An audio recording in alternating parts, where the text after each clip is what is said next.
todos los que nos sintonizan, a todas las que nos sintonizan. En la mañana de hoy nos encontramos en el Senado, en la oficina del senador Juan Dalmau, que nos acompaña. Gracias por recibirnos. Bueno, un placer estar con ustedes, gracias a ustedes por la oportunidad de dialogar con su público y con ustedes de intercambiar varias preocupaciones o ideas. Sí, en primer lugar queríamos, de parte del equipo de pesos y contrapesos, darnos el pésame por la muerte de su padre. Gracias. La verdad es que la solidaridad y las expresiones de apoyo nos han ayudado a manejar el asunto y con mucha fuerza. Así que nada, pero seguimos en pie de lucha. Así que gracias a ustedes. Bueno, pues ha estado resonando en las noticias y el hashtag, pues los hijos talentosos, y vi que en respuesta a eso usted y el senador Denis Márquez han propuesto una resolución. ¿Nos podría hablar un poco de ella? Sí, la resolución Sí. Bueno, nosotros hemos hecho varias peticiones con respecto a lo que surgió, que no es un tema nuevo, pero que es un tema cada vez más descarado por una parte y por otro lado más insensible con los problemas que está enfrentando Puerto Rico en términos fiscales y económicos. Una de las peticiones era recibir copia de todos los contratos que se habían firmado por parte de esa empresa y un catálogo de cumplimiento con respecto a las obligaciones que tenían esas empresas. Aquí un poco en el contexto lo que ocurrió fue que el hijo de Raúl Maldonado, que ocupa un puesto de principal importancia en el gobierno, había logrado desde principios del cuatrenio una serie de contratos de manera privilegiada, era cerca de 30 contratos y subcontrataciones, mediante una empresa y por lo tanto eran contratos multimillonarios. Es evidente que para mí, ¿verdad? Yo en eso no voy a politiquear. Por supuesto que los hijos de personas tienen el derecho a ganarse la vida, pero hay trabajo y hay trabajo, y hay contratos y hay contratos. Y cuando tú inscribes varias corporaciones justo después de las elecciones para ya en el mes de enero haber logrado unos contratos privilegiados, pues eso levanta bandera y es ofensivo para el país. Así que pedimos ese catálogo de contratos, solicitamos también un proceso de investigación de parte del Senado, que es la resolución para el tema entonces del Departamento de Hacienda y que tenga que venir el señor Raúl Maldonado y que tenga que venir también la empresa contratada y dar explicaciones públicas a través del Senado y la Cámara al país. Así que esa es una medida de parte de la fiscalización, que es el rol que uno puede tener como minoría en el Senado y la Cámara, pero que es importante que es parte de lo que espera el país. Si no me equivoco, ya la empresa del hijo estaba trabajando con Hacienda y tenía un problema creo que en la corte, porque Zaragoza quería cancelarle el contrato, ¿verdad? Hubo un tracto, como señalas, en donde ellos habían firmado un contrato anteriormente. Hubo un pleito en corte porque se quería eliminar el contrato y justo después de que hay el cambio de administración, el Departamento de Hacienda y el gobierno desiste y transa el pleito. De manera que entonces ya el gobierno no iba a combatir o no iba a litigar en los tribunales las serias preocupaciones que había con los servicios que estaba dando la empresa. Que no solamente era esta costumbre que hay que después de las elecciones tú inscribes una corporación para dar un servicio, que puede ser un servicio de computadora, pero tú no sabes nada de computadora. Tienes el acceso al gobierno, te dan el contrato y tú subcontratas entonces quienes sí saben, lo cual el servicio sale el doble, porque no contratar entonces al que sabía desde el principio. Y ese es parte del fenómeno que ocurrió. Por los teléfonos también. Por los teléfonos que ocurrió también, que hay tractos, así es. Sí, por eso yo insisto, este no es un problema nuevo, pero es un problema que en la medida en que siempre ha sido ofensivo, pero en la medida en que el país se le está indicando que tiene que adoptar medidas de austeridad, en donde se limitan servicios gubernamentales, donde no hay recursos para patrullas, donde no hay recursos para servicios legales, donde no hay dinero para servicios esenciales, que entonces uno vea esa actitud privilegiada de contratación. Tú decías del hashtag de los hijos talentosos. Yo decía, mira, aquí pasamos de los amigos del alma de la pasada administración a los hijos del alma.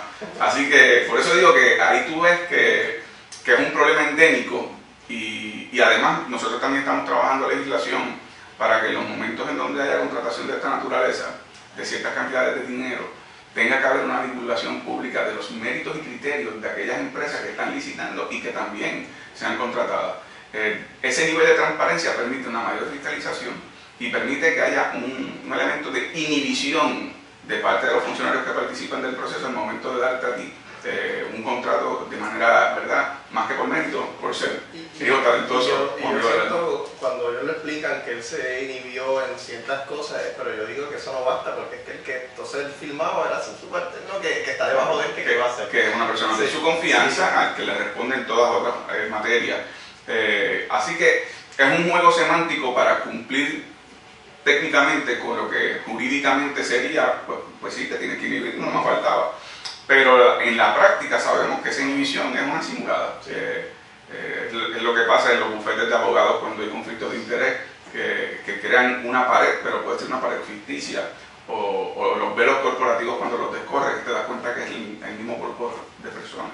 Y es Así que, problemático también que, como usted menciona, no es algo nuevo, se da en distintas instancias, y a mí me pareció también algo similar a lo que está ocurriendo en el WIPR también, que vemos que hay unos panismos, que hay una falta de transparencia. No sé si está al tanto de lo que está pasando. Yo vi que usted estaba publicando en las redes y que me parece una tarea importante de fiscalizar, de visibilizar lo que está ocurriendo, que el público y los votantes sepan y estén conscientes de que estas personas no contratan por meritocracia, contratan pues... Sí, por amiguismo. Mira, estoy muy involucrado en el tema de WIPR, por eso he estado tan activo en las redes, porque yo tuve una reunión con los artistas del taller. El taller dramático radial es un proyecto que se convirtió en ley, que crea un fondo especial para los artistas de ese taller. Y ese fondo especial es para tener una programación cultural continua, permanente. Y sin embargo, cuando comenzó este cuatrienio, comenzaron a congelar esos fondos que se supone que por obligación de ley tienen que estar, porque es a base de 1% de un impuesto al cigarrillo. Y no querían pagarle a los artistas. Era una manera de hacer un despido constructivo. Te crea condiciones laborales bien hostiles y entonces tú renuncias porque no tienes de otra. Muchos de esos artistas son artistas de un historial histórico en Puerto Rico, valga la redundancia, por mencionarte Raquel Montero, entre otros, que ha sido una de las voces más visibles. De hecho, ustedes llegando, yo le estaba escribiendo un correo electrónico porque mañana se ve aquí en el Capitolio una resolución de investigación sobre eso. Y ahí lo que ha ocurrido es que precisamente la dirección de WIPR ha adoptado para sí fondos que por ley deberían ser para otros proyectos y llevan meses que no los contratan, y cuando por fin, porque la excusa era que no estaban los fondos disponibles, cuando aparecen los fondos abren una convocatoria, que es una convocatoria simulada, y en lugar de darle espacio a los artistas históricos, entonces quieren ahora traer gente que responda más a la visión de los que están ahí armando. Así que eso es una batalla que estamos dando. También le quería hablar sobre una batalla que a lo mejor prácticamente se perdió, o a lo mejor usted me puede dar una de esperanza. Cofina. Ajá.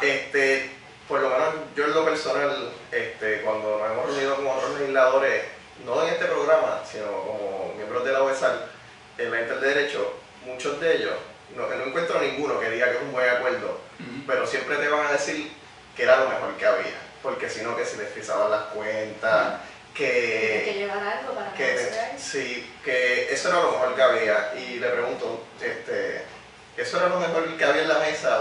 Porque yo digo, ya que tienen la ley promesa, que para lo malo que es, yo creo que a lo mejor tiene algún tipo de herramienta para combatir esos buitres, y como quiera, deciden no utilizarla. Mira, no es lo único que había, ni es lo mejor que había. Y te pongo en contexto. Yo recuerdo que hay una costumbre de crear un terror al país para poder implantar políticas públicas verdes al país. Yo recuerdo cuando bajo la gobernación de Aníbal Acevedo Vilá hubo gente que marchó para que le impusieran el IVU, porque con el IVU del 7% se iba a salvar la civilización occidental. ¿Verdad? Pues se impuso y no se salvó la civilización occidental. Entonces lo próximo que hicieron fue meterle la mano al retiro, porque eso era lo único que podía salvar Puerto Rico. Tampoco ocurrió. Después vino la ley 7 bajo Fortuño, donde se retiran más de 30.000 empleados públicos, porque eso era lo único que se podía hacer. Y no ocurrió. Entonces luego había que aumentar el IVU a un 11.5%, porque eso era lo único que podía salvarlo. Y no ocurrió. Luego era contra el retiro de los maestros, porque eso era lo único que podía salvarlo. Y no ocurrió. Y ahora es este acuerdo de Cofina, que es una creación bajo la administración de Acevedo Vilá para el pago de la deuda extraconstitucional, garantizado por unos porcientos dentro del IVU. Y ese acuerdo es malo por varias razones. Y ya no te hablo como Juan Dalmau, para que aquellos que nos ven no digan eso, porque Juan Dalmau es del PIB y esa gente no tranza con nada.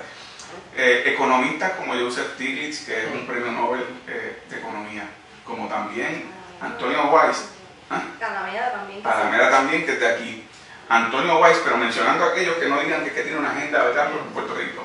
Antonio Weiss fue uno de los diseñadores de Promesa y era del más alto rango en el Departamento del Tesoro Federal. Ambos coinciden que esto es un mal acuerdo. Y es un mal acuerdo porque en una economía en recesión, más de una década, donde no hay perspectivas de crecimiento, este acuerdo garantiza unos primeros pagos bajos, pero luego comienza a aumentar el nivel de pago. Eso va a obligar a Puerto Rico a pagar más, con menos recaudos, porque hay menos población, para lo que es el IVU, que es la principal fuente de recaudo. Así que van a tener que aumentar el IVU. De hecho, el acuerdo prohíbe que se reduzca el IVU. Y por los próximos 40 años, nuestra generación, la generación de mi hijo, la generación de mi hija, mis nietos, van a estar comprometidos a unos pagos leoninos, sin tener luz al final del túnel. Es un poco la fórmula de Grecia. Y ellos coinciden que es un mal acuerdo. Aquí debió haber habido una negociación porque gran parte de estos bonistas ya han cobrado el principal, o sea, han recuperado su inversión y por lo tanto llega el momento en que ellos adquirieron bonos de alto riesgo, pues sepan, pues el riesgo es el riesgo y Puerto Rico no es capaz de pagar esta deuda bajo esos términos. En muchas jurisdicciones lo que ha ocurrido es que en lugar de pagar un 90, un 80%, 80 centavos por cada dólar invertido, se negocia a un 50, un 45, algo más razonable para que Puerto Rico, que no es una economía en recesión, puede pagar realmente y puede aumentar sus niveles fiscales y económicos. De nuevo, una economía en más de una década de depresión económica. Así que es un mal acuerdo, pero fíjate lo que son las cosas. Desde un principio, más o menos, desde el primer verano de este cuadrenio, ha habido una pelea entre el gobernador, la Junta de Control Fiscal y la Asamblea Legislativa. Esa pelea aguerrida, épica, decir campeador. Y sin embargo, en este acuerdo, estuvieron de acuerdo el gobernador, la Junta de Control Fiscal, la legislatura y los bonistas.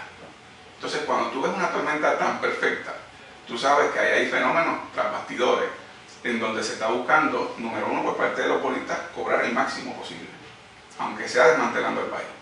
Número dos, el gobernador poder dar la impresión de que al pagar menos estos años tenemos más ingresos. Y tercero, poder tener en algún momento entrar a los mercados. Una vez tienes entrada a los mercados, va a decir, ven, mis decisiones son buenas. Estamos a 2 años de las elecciones, así que esas movidas también responden a esos intereses políticos, pero para el país no es una buena negociación. Y le quería preguntar, atado a eso, que la Junta recientemente, ahora no recuerdo, a lo mejor usted se acuerda, que había declarado, por lo menos cuestionó la constitucionalidad de algunos de los bonos, de las emisiones, y uno se pone entonces a pensar, pero entonces, ¿por qué cuestiona solamente eso? De la nada, eso solamente, y no levantó ninguna bandera en los de COFINA y en ninguno de los bonos. Fue una auditoría parcial que permitió que el país ahorrara $6.000 millones de deuda emitida ilegalmente. Y eso es lo que levanta la bandera, primero, porque es una auditoría parcial y no una entera. Segundo, porque no se investiga la manera en que se emitieron estos bonos. Aquí hay 3 grandes criminales. Uno, los funcionarios del gobierno que certificaron que Puerto Rico tenía capacidad de repago por unas proyecciones falsificadas de recaudos del INE. Número 2, aquellas casas de corretaje que, sabiendo que Puerto Rico no tenía casas de ingresos para el repago, le tiraban la guiñada al gobierno que necesitaba el dinero, y el gobierno le tiraba la guiñada, y llegaban al acuerdo, los entendidos, de que yo sé que tú no me vas a pagar, pero yo quiero vender y tú necesitas el dinero, vamos al mercado. Y el tercero, las casas acreditadoras, que sabiendo el nivel de endeudamiento que tenía Puerto Rico, y seguían autorizando la emisión de deuda hasta que nos llegó hasta aquí. Y yo les digo, ¿verdad?, con todo el peso que sé que tiene la palabra criminal, porque yo pienso que si aquí hubo fraude, y además pienso que hubo personas que actuaron mínimo con negligencia criminal, teniendo el conocimiento de los niveles económicos en donde está Puerto Rico, continuar emitiendo deuda y continuar comprometiendo futuras generaciones es una irresponsabilidad criminal. Pero como ustedes han visto, eso no es parte del debate, porque ahí hay rojos y azules, gente de mucho poder, gente de casas de corretaje, gente de la banca, gente de gobierno, ex funcionarios de gobierno. Así que ese es el tema que nadie toca, el elefante en la sala. Los responsables de endeudarnos, que en cualquier otro país hubiese provocado mínimo un golpe de Estado y si no por lo menos el arresto de esos funcionarios, aquí están con inmunidad absoluta y con impunidad absoluta. algunos representando algunos de los organismos. El expresidente del Banco Gubernamental de Fomento, Carlos García, es miembro de la Junta de Control Fiscal. Y él emitió deuda. Y el que estuvo también bajo Hernández, por lo que se me escapa el nombre, creo que también está ahí, el otro puertorriqueño, que también creo que estuvo en Fomento. Sí, posible que ese dato no lo tengo. Conflictos de interés que... Claro. No, y a mí me parece bien curioso también que durante la conferencia, hubo una conferencia de prensa cuando los congresistas de Estados Unidos estaban visitando la isla, donde ellos mismos le cuestionan a la Junta a quién ustedes están favoreciendo. Ustedes están básicamente abrazando a los bonistas por encima de las necesidades de los puertorriqueños y de las puertorriqueñas. Bueno, mi próxima pregunta que es con respecto a qué ocurre ahora luego de que la jueza Swain emitiera su decisión, donde ella misma reconoce que no es una buena decisión para Puerto Rico, pero que le corresponde a la Junta y al gobierno, que fueron ellos mismos los que estructuraron este acuerdo.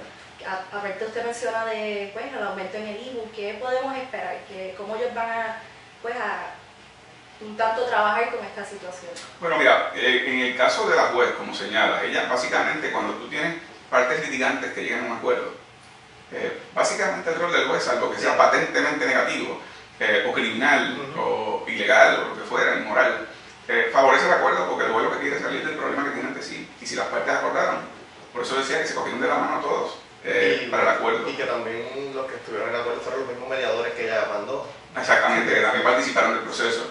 Aquí se está dando ahora un fenómeno nuevo, que es que la juez aparentemente está evaluando si incluye como parte de ese acuerdo a otro sector de bonistas, que aumentaría todavía más el nivel de pago para Puerto Rico a base de los entendidos de ese acuerdo. Así que eso ahora mismo aumentaría el impacto fiscal para Puerto Rico si finalmente ya toma esa decisión. Lo cual me lleva al tema de que la irresponsabilidad en términos del estudio de ese acuerdo, en términos políticos en Puerto Rico, fue de marca mayor. El gobernador sometió ese acuerdo a la legislatura. Aquí no se hicieron vistas públicas, aquí no se hicieron reuniones ejecutivas, aquí no se realizaron reuniones con los miembros que participaron del acuerdo para poder ver qué defectos tenía, cuál era el impacto completo. Y le votaron así a la mayoría, y algunos de la minoría del Partido Popular, algunos, le votaron así a favor. Y el problema es que ahora vamos a ver cómo la bola se va a ir descosiendo en contra del pueblo de Puerto Rico. Según se vaya ejecutando el acuerdo y la juez continúa interviniendo, vamos a ver cómo ahora nos va a costar más, cuáles son los impactos según pasan los años del aumento del pago, cuando tengan que aumentar el IBU, si no está en una futura administración. Así que a tu pregunta, bueno, ¿qué podemos hacer, verdad? ¿O qué se puede hacer? Las decisiones de la juez Swain son revisables. Así que eso es un paso que ahí los que están participando del proceso tienen en su alcance. Claro, ahí el problema es que, como ustedes saben, esto está atado a un tema político, que es el tema de subordinación y el poder del Congreso sobre el territorio. Así que, político constitucional, es decir, el Congreso tiene el poder de aprobar promesas y tiene el poder de nombrar la Junta.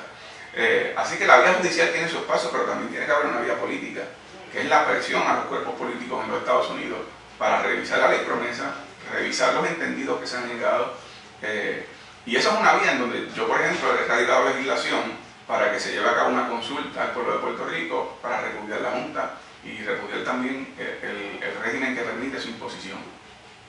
De más está decir que eso pues todavía está engavetado, pero eso es una alternativa política de generar presión, de que tengan que mirar hacia acá, de revisar.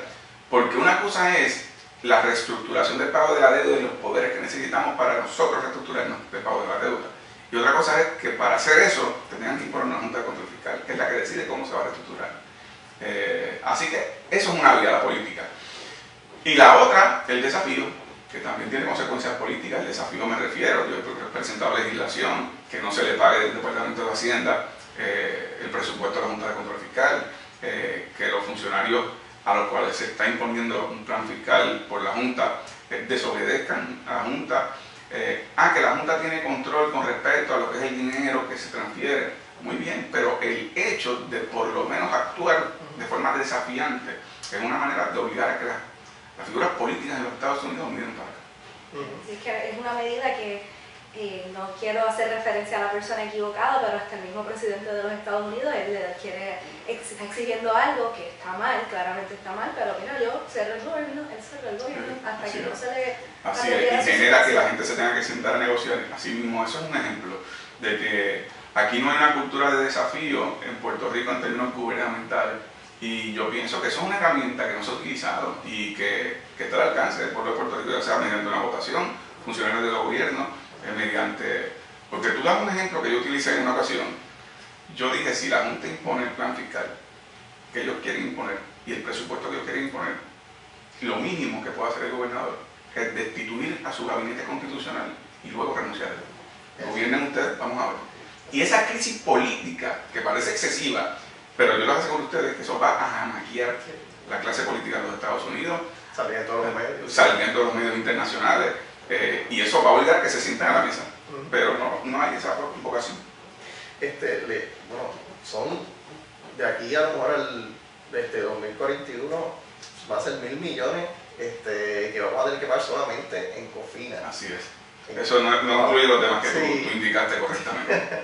Así es. Eso es tirando el sofá con todo futuras generaciones. Bueno, ponte a pensar que cada dólar de ese 1.600.000, cada dólar es un dólar que no va para escuela, no va para el sistema de salud, que no va para seguridad pública, la falta de recursos de la policía, la falta de recursos para bienestar social. Así que sí, es un impacto enorme. Y hay algo que estoy también de acuerdo con un locutor de radio, que dice que el problema también aquí es que podemos hacer lo que usted dice, como pueblo también indignarnos y salir a pelear, pero hay mucha gente que dice, pues, mejor vamos a coger el avión y vamos para allá porque tenemos la ciudadanía también en Estados Unidos y pues podemos no tener que luchar, sino tratar de buscar una mejor vida. Así es. Son varias para mí las tragedias. Primero, la migración, que ha tenido el efecto de la fractura de la unidad familiar en Puerto Rico, abuelos despidiendo nietos y sin la capacidad económica de que el mes que viene voy para allá a ver. Segundo, el que otras personas, a base de la ilusión que se ha creado de los Estados Unidos, piensan que una vez lleguen a Florida o lleguen a Nueva York o lleguen a Chicago, los van a recibir con los brazos abiertos. Toma tu trabajo, toma tu cheque, y tu casa, tus servicios esenciales, y realmente terminan en distintos guetos, aislados económicamente, separados de su familia, viviendo condiciones paupérrimas. Algunos de ellos tienen que regresar luego acá, pero otros pues no les queda remedio, se quedan y no es que su calidad de vida necesariamente mejora. Hay una clase profesional que sí se ha ido, y esa por su profesión tienen algunos espacios que entonces tiene un efecto trágico en Puerto Rico, porque estamos perdiendo cerebros profesionales, gente talentosa, una fuerza laboral menoscabada porque nuestra población cada vez es mayor y los menores son menos, demográficamente hablando. Así que ese es uno de los efectos que tiene la crisis económica. Al final del camino, una válvula de escape que para algunos podrá funcionar dependiendo de su nivel de educación o servicio profesional, pero para otros los condena a gratificarnos como país. Y hablando de ese mismo locutor, que ahí fue que escuché lo del proyecto del Senado 1185. Yo sé cuál es el locutor. Hablé con él ayer. Sí, era de los funcionarios públicos que pagan por entrevista. ¿Puede hablar un poco sobre ese proyecto? Sí, te voy a hablar. Mira, los funcionarios públicos tienen jurídicamente, y esa es la jurisprudencia, pueden utilizar fondos públicos para propósitos públicos. Es decir, pues si hay una campaña de vacunación del Departamento de Salud, pues tú puedes anunciarte. Y es un fin público legítimo. Pero se está dando una tendencia en tiempos recientes en donde funcionarios públicos pautan, ¿verdad?, publicidad paga en lo que son entrevistas simuladas. Como si yo lo hubiese pagado a ustedes para que ustedes me hicieran esta entrevista y que me estuvieran haciendo las preguntas. Oiga, ¿qué gran obra usted ha hecho? ¿Qué gran legislador es usted? Entonces cualquiera que lo ve dice, esto es una entrevista, cuando realmente fue paga. Y eso está pasando en medios de comunicación, principalmente radial. ¿Qué sucede? No se puede prohibir que eso ocurra. A lo mejor en esa estación. A lo mejor. Pero no se puede prohibir que eso ocurra. Lo que sí se puede es exigir que se divulgue que esa es una entrevista pagada. Porque, como no se puede prohibir, porque si es un anuncio, pues obviamente pues, tienes la facultad de hacerlo en términos jurídicos. Pero si tienes la obligación de decir que es una entrevista pagada, no solo es una manera de fiscalizar los gastos de fondos públicos para publicidad, para exaltar la imagen y obra del incumbente o del jefe de agencia. Pero además, tiene un efecto de enfriamiento para los funcionarios públicos que incurren en esa práctica. Porque entonces todo el país va a saber que a ti no te entrevistan por mérito propio, es porque tienes que pagar por entrevista.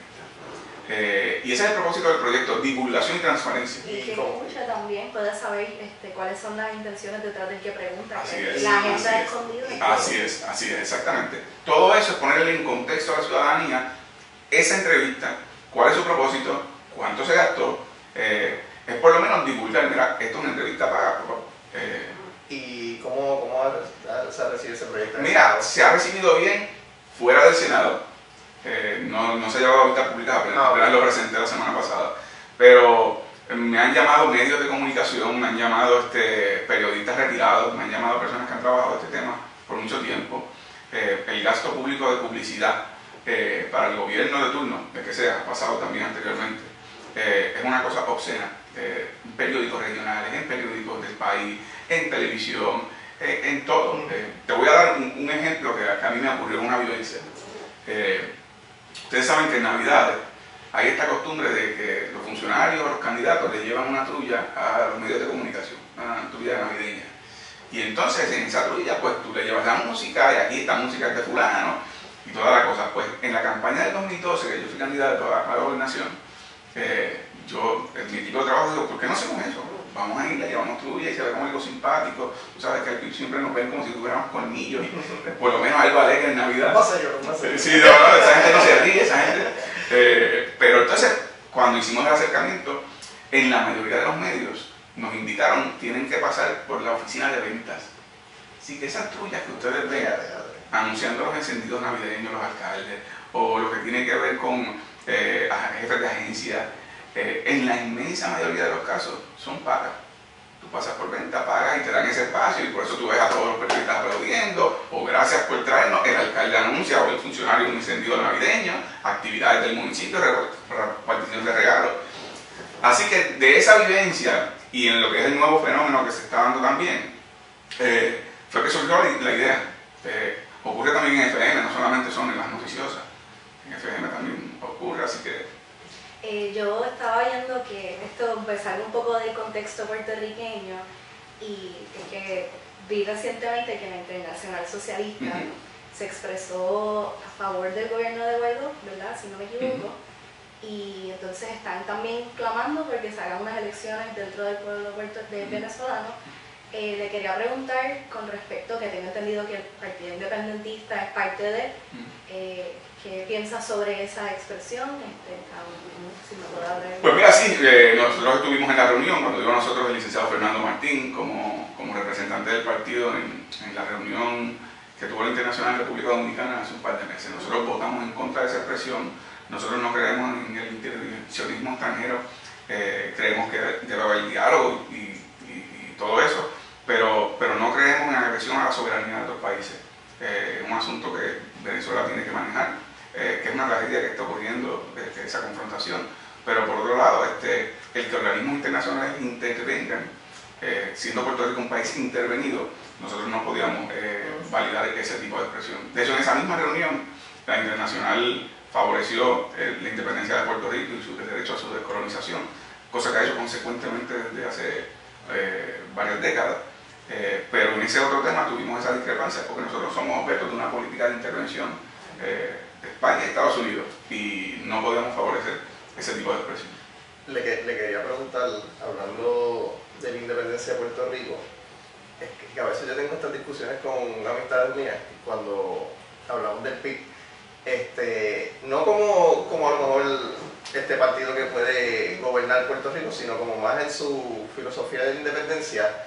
Y siempre hablamos que el PIB, aunque sabemos que adentro del partido es un partido, además de independentista, es de izquierda.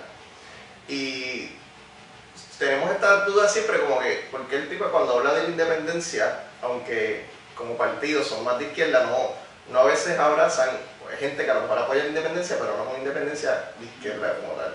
Y yo le pregunto, ¿eso es algo que ustedes han discutido, o ustedes solamente se enfocan en la independencia de como ustedes la ven, no ven como a lo mejor otras personas que a lo mejor son bien capitalistas, que puede haber un independentista bien capitalista, ¿verdad?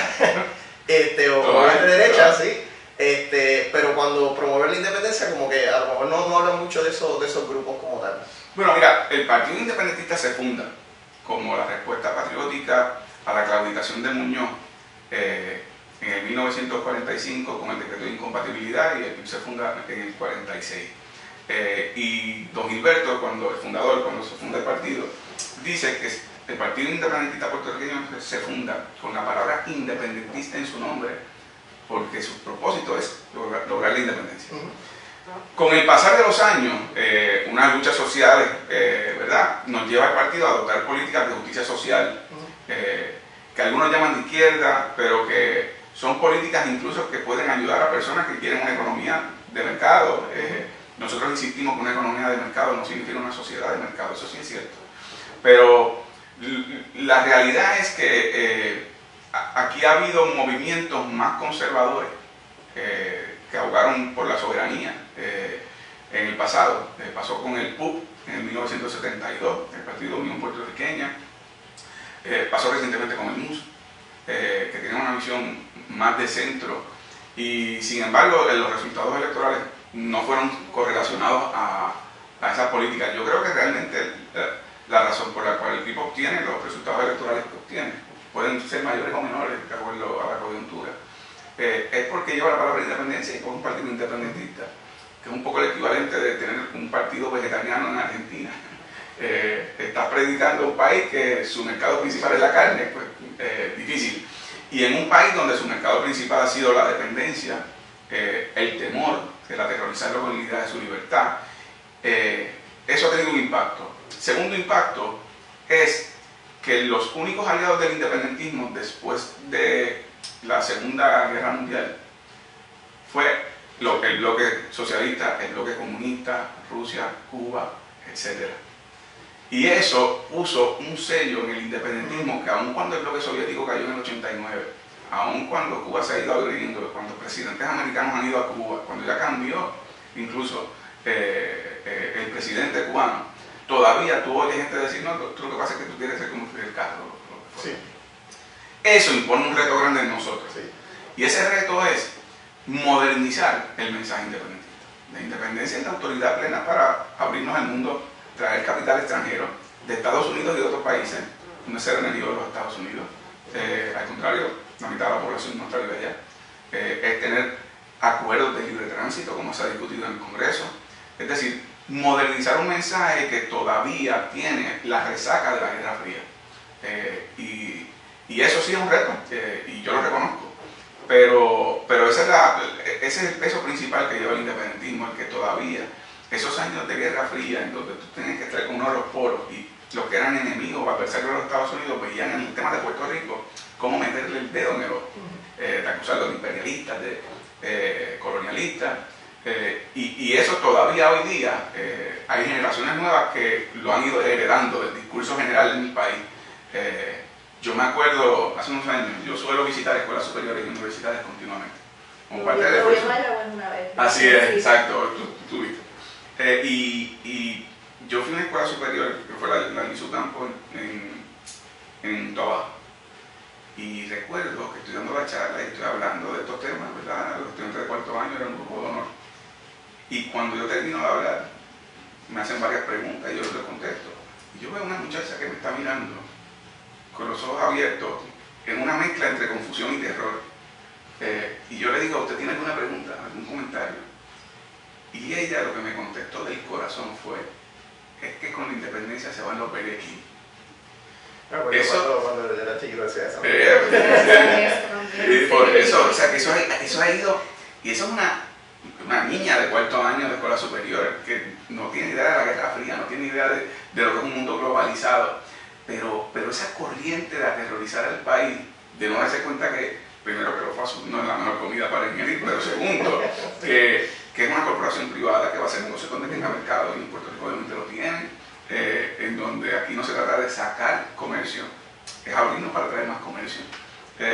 Y yo le expliqué, pero yo en el fondo después me quedé pensando, yo me imagino que esa nena cuando yo estaba hablando, ella se imaginaba que una máquina vendría en la independencia a desarrollar las carreteras, a que saliera la caña del suelo, y ella con un machete cortando caña. Sí, esa imagen de aterrorizar al país ha tenido efectos incluso en generaciones que no han vivido eso. La idea del hambre, la idea de que... Como ahora que cada vez, como usted dijo, siempre que se habla de eso usted quieren como estar en eso, también Exacto. Antes era República Dominicana, pero los índices de crecimiento económico nos pasaron por el lado hace tiempo, así que ya no la mencionan. Hay muchos empresarios aquí haciendo negocios allá. Pero sí, tienen razón, es parte de que nuestra ubicación geográfica nos ha colocado, en términos de la independencia, en un Caribe convulso. Haití, por las razones históricas, de las medidas penalizantes de lo que fue el acuerdo con Francia cuando declararon su independencia. República Dominicana también por los problemas de gobierno dictatoriales y corruptos. Ahora están mucho mejor. El problema de cuando no ha sido pues, la comparación con Cuba o la comparación con otros países latinoamericanos. Y eso ha tenido su diseño. En el 67 en Puerto Rico se hizo un plebiscito. El independentismo no participó, por lo menos el PIB no participó. Y la definición de independencia era: la independencia es como la independencia de los países latinoamericanos. Así fue. Así fue. Esa es la definición en la papeleta. Bueno, pues te puedes imaginar las cargas que tiene eso. De nuevo, porque la gente no visualiza que el Puerto Rico independiente, con sus sombras y sus luces, va a ser el Puerto Rico de lo que somos nosotros. Pero esa es la carga principal. Y en términos electorales, si tú te fijas, también una injusticia, porque aquí, cuando el PNP tiene un aspirante, no se le cuestiona sobre el tema de la estadidad, porque ha habido gobiernos PNP y no ha habido estadidad. O cuando ha habido candidatos populares con visiones distintas de lo que es el ELA, libre asociación o un acuerdo más autónomo, algunos más conservadores. Y ninguno de esos cambios ha llegado. Entonces la gente, sin embargo, piensa: si votas por el PIB, al otro día llega la independencia. Y eso ha sido también parte del diseño de que tú que estás votando en unas elecciones generales, que no es un plebiscito y que no es una determinación, ¿verdad? Si votas por el PIB, viene la independencia. Pero eso también es el reto, y esa es la lucha, y las condiciones irán variando y cambiando. Yo creo que ahora con promesa y con las medidas penalizantes, la gente va a ver un impacto material, económico, familiar por el éxodo, que los va a llevar a romper con unos mitos, como pasó con la respuesta con María. Fue una respuesta anémica, humillante de parte del gobierno federal. Hubo gente que eso les abrió los ojos, de que, oye, ven acá, como que esa novia no me quería tanto, o ese novio no me quería tanto. La idea de que eran benefactores democráticos, y todavía, como señala Donald Trump, está regateando lo que son ayudas por obligación, ¿sí? Porque ellos no son territorios nuestros, pero ellos no hicieron su territorio. Si no tenemos una economía propia, te toca. Así que nada, perdonen que me fui me puse a predicar. Eso sería todo. Gracias por su tiempo, gracias a los que nos sintonizaron. Estén pendientes para el próximo episodio. Gracias a ustedes. Muchas gracias.